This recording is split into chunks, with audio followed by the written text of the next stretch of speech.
दिल्ली में लापता और गुमशुदा लोगों की गिनती लगातार तेजी से बढ़ रही है। आप खुद सोचिए, अचानक ये आखिर हो क्या रहा है?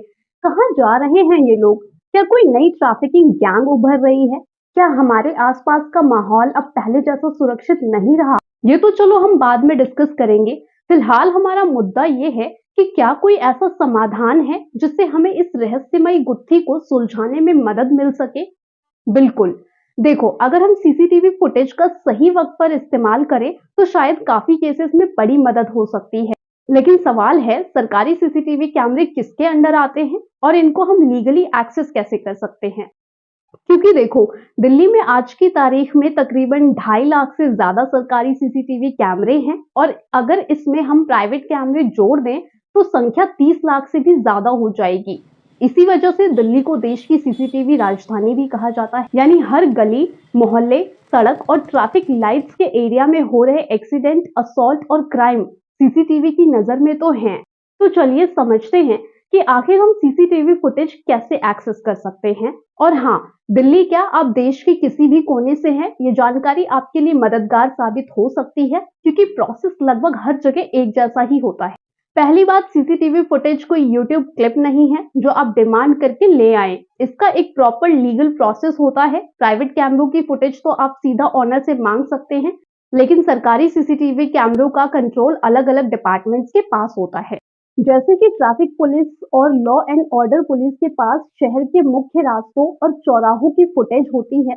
पीडब्ल्यूडी के पास फ्लाईओवर्स और बड़े सरकारी सड़कों का कंट्रोल होता है। मोहल्लों, गलियों और लोकल पार्क्स में लगे कैमरे एमसीडी के अंडर आते हैं।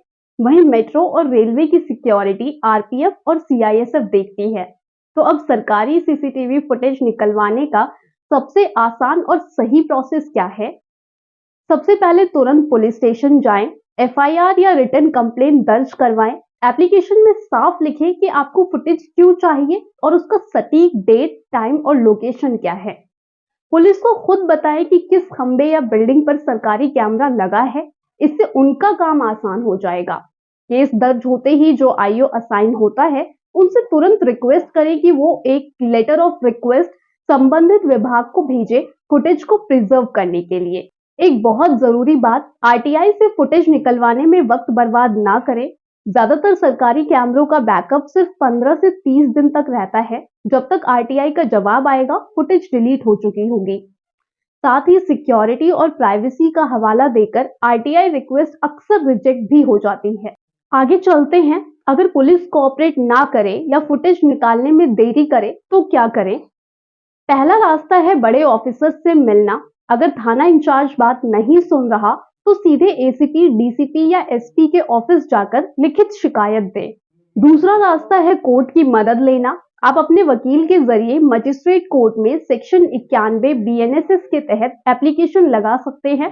कोर्ट तुरंत ऑर्डर देगा कि फुटेज को डिलीट होने से पहले जब्त कर लिया जाए।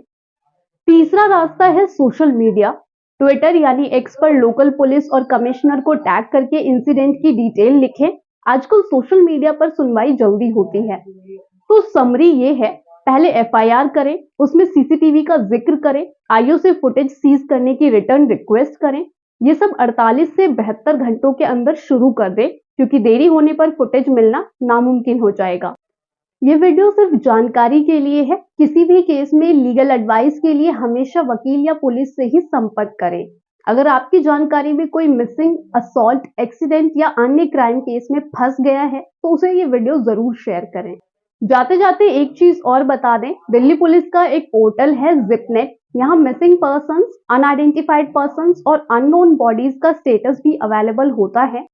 अगर किसी की मिसिंग एफआईआर रजिस्टर होती है, तो उसकी बेसिक इंफॉर्मेशन इन्वेस्टिगेशन के प्रोसेस में अपलोड की जा सकती है।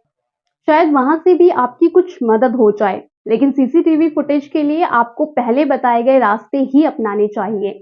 फिलहाल इजाजत चाहते हैं, और हाँ, कमेंट करके बताइए अगली जानकारी आपको किस टॉपिक पर चाहिए। धन्यवाद।